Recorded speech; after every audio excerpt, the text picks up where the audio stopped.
In this episode of Being a Phenomenal Critical Cleaning Star, we're going to ask my favorite question, which is why? Specifically, why clean? We're the PQCW teachers, we're independent experts. I'm Barbara Kanegsberg. This is Ed Kanegsberg from BFK Solutions, and Professor Darren down in Sam Houston State University in beautiful, warm, and humid Texas. That's right. We're here to help you become phenomenal critical cleaning stars. Here's how to reach us. So my favorite question, you may know that I'm known as the cleaning lady. And my favorite question is, why in the heck are you cleaning? Why ask why clean? Well, you need to know what you're doing. It's important to determine the cleaning and product performance goals, which may or may not be the same thing. And we need the stated goals and the actual goals. Understanding why will help you to identify barriers. You'll have more improved cleaning efficiency. And if you know why you're doing what you're doing, you can avoid costly mistakes. To begin with, we have to say soil, which is matter out of place. You just don't want it there. And what are the soils of concern? I haven't listed all of them. I have storage cabinets full of different kinds of manufacturing dirt. It depends on what you're doing. To some people, water is not an issue. They don't have to dry anything. For other people, isopropyl alcohol is not, or the residue is not acceptable. So it really depends on what you need to do and what your goals are. And so cleaning is just removing that soil, removing that matter that is out of place. One of the why questions that we ask is the cleaning process value added? Is the surface already clean enough? How clean are the incoming parts? And I think it's really important to understand what you need to do. Too much is not good. The other issue is a specific cleaning step improving the surface?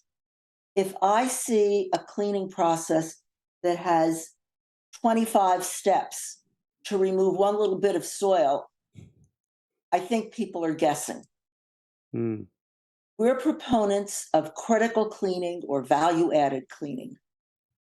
Will cleaning make things worse? Because cleaning is disruptive. The cleaning agent residue can contaminate itself. Cleaning can damage the product. And very importantly, for everybody, it costs money. Yeah. For the equipment, for the process design itself, to validate it, and to continue to monitor it. Right, and all the labor involved. Absolutely, and that's a really good point. The labor can be phenomenal. Asking why at the beginning can save a lot of hassle and a lot of money. Why purchase new cleaning equipment? Well, it depends on whether or not you need it. I had a group of very grouchy sales reps come up to me at a meeting a while back, and they said, you talked our customer out of a sale. And apparently they had read our book and looked at some of the courses and decided they could really fix up their old equipment. So you really need to budget appropriately. We have to consider the steps in cleaning: wash, rinse, and dry. Each requires specific equipment, separate and coordinated process designs, separate and coordinated process control. And then we always ask, why the heck was the cleaning equipment selected? Sometimes it's real arbitrary and has nothing to do with performance goals. Right, and I think this really feeds into one of my favorite Barbara quotes, and that is, cleaning is a process, not a chemical. Is that my quote? That's your quote. I attributed that to you many times. Yeah. Fine. Works for me. I think it's so important to begin with the end in mind. A lot of times when you think of cleaning, you think of the final product, but actually you may just need to put that critical cleaning step in the middle of a process because that's where the soil shows up. So I have a love-hate relationship with the concept of begin with the end in mind. Because lots of times we start with a goal, and it's great to know what that is. It could be cleanliness level, visual inspection, observed defect rate, improved throughput. all of these could be goals. What's the stated goal? Is the goal correct? Is it achievable? Is it arbitrary? Has a customer come up with a goal that they just thought was a good idea, but has nothing to do with the performance in the product? Can you make it less arbitrary? In fact, sometimes we think that you begin with the end in mind, but sometimes during the journey, the goal changes. Mm.